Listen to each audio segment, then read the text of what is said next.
Bai. Egun on guztioi, ongi etorriak Iruñera, Euskal Herriko hiriburura. Neri gaurkoan tokatu zait egoeraren azterketaren gakoak zuekin partekatzea. Eta, egia esan ikasturte politiko beroa datorkigu gainera.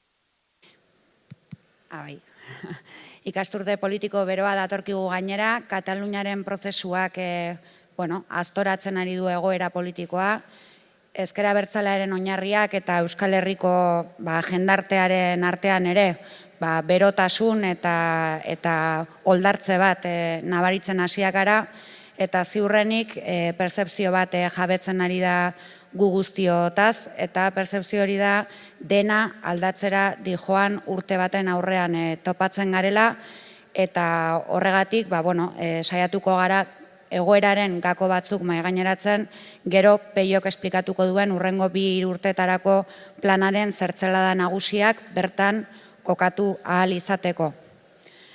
Hori esan da, gustatuko litzaiguke esaldi batekin abiatzea, gerezi gorrien garaia da esanez, eta iduritzen zaigu datozen hilabete eta urteetan ereindakoaren gainean ereiten jarraitu eta uzta jasotzeko unean gaudela. Guztiarekin azkeneko hilabetetan askotan aipatu izan dugu azkartze historikoaren momentu batean edo garai batean topatzen garela, gauza importanteak eta estrukturalak aldatuko direla datozen garaietan, eta horren baitan ere ziurgabetasuna nagusitzen dela.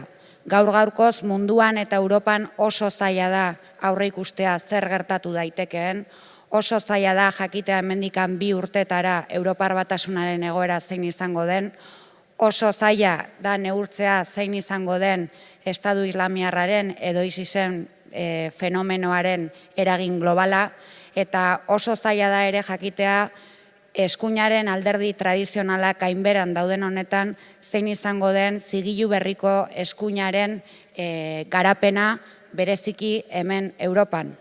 Guzti horreri lotuta ere esaten duguna da herritarren eta langile sektoren prekarizazio etapa batean gaudela, non ziurgabetasuna nagusitzen den eta txiroak gero eta txiroago eta aberatsak gero eta aberatsago diren.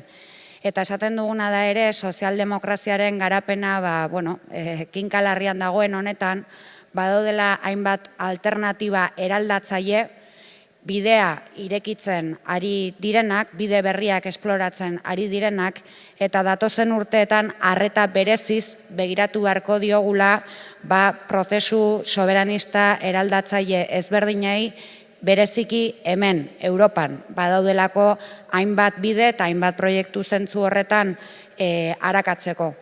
Eta guztiarekin esaten duguna da ikasturte politiko honek irekiko duena dela fase historiko berri bat. Esaten duguna da ikasturte politiko honek dimensio politiko berezi bat izango duela. Eta Ezker Abertzaleak eta oro har ezker independentismoak bere burua prestatu behar duela, bere jarduna ongi antolatu behar duela fase historiko berri horreri, irekitzear dagoen horreri behar bezala eusteko.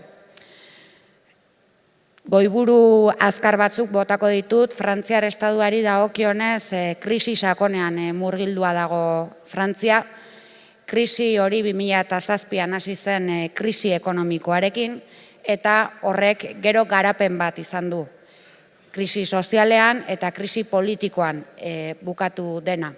Eta krisi politiko horren adierazle ulertzen dugu dela Macron bera iritsi izana Frantziako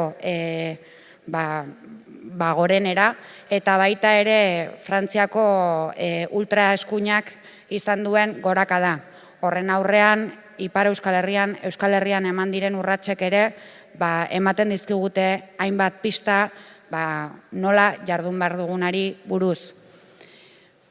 Honera etorrita guretzako badago aldagai zentral bat, nagusi bat, erdigunean dagoena eta erdigunean egongo dena.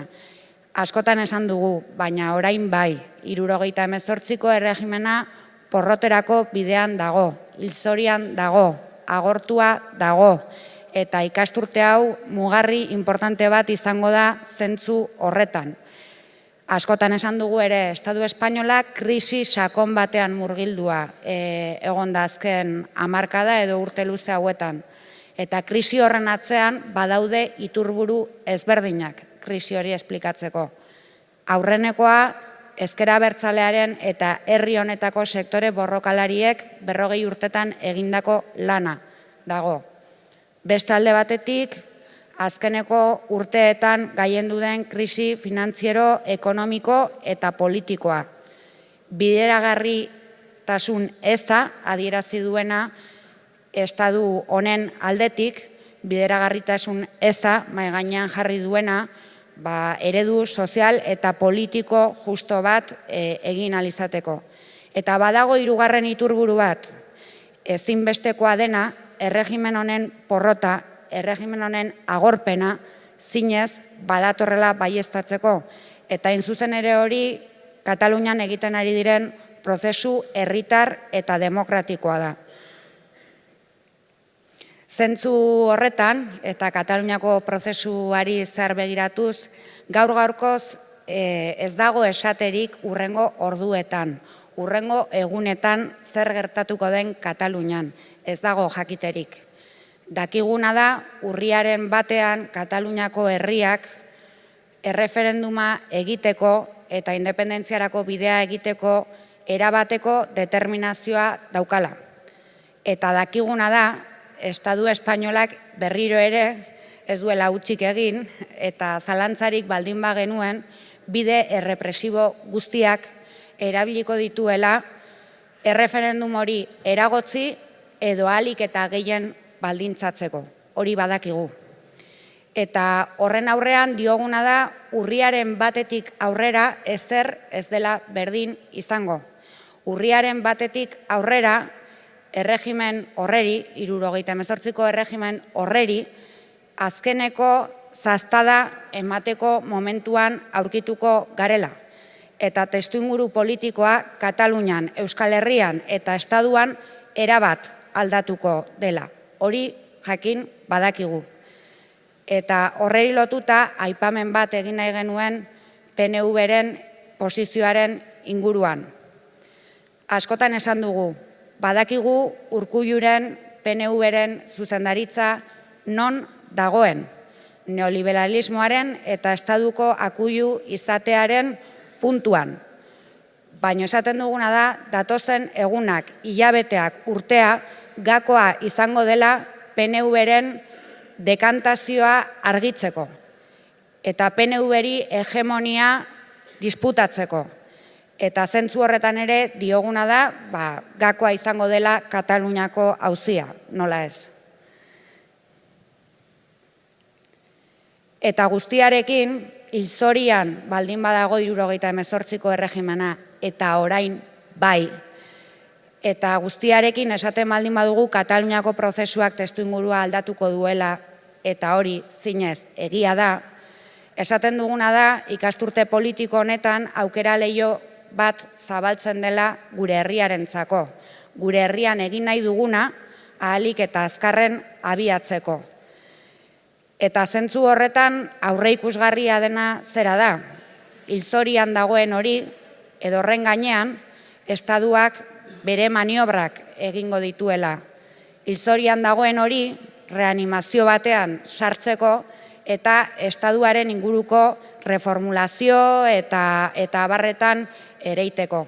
Eta horren aurrean, esaten duguna da, gure ustez, ez dela ziurrenik posible izango, edo ez dela izango, estatuaren aldetik demokratizatzeko inolako aukerarik, eta horren bidean, gurean sakontzeko aukerak biderkatuko direla. Hori da bat, erregimena hilzorian dago eta azkeneko zaztada ematear dago. Eta bigarrena, aukera leiho haue nabarmentzeko. Gure herrian, inoizko energia sozial, politiko eta sindikal hoberenak ditugu, eta hori esaten dugu gaur hemen, Iruñan, aldaketaren hiriburuan, posible egiten dutenak pentsatzea berandu baino lehen herri honetan ere prozesu soberanista bat martxan jartzeko aukeretan gaudela. Eta bukatzeko ondorio bat nabarmendu nahiko genuke.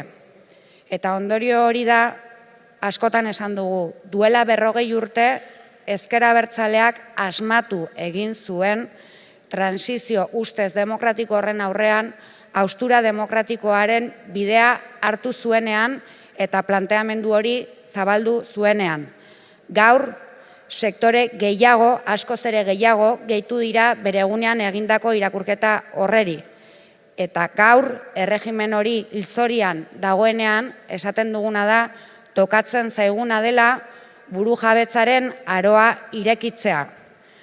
Gutxienekoan nazionen erabakitzeko eskubidea egikaritzeko etapa bat irekitzeko eta gehienean estatu independiente bezala Euskal Herria ereiteko.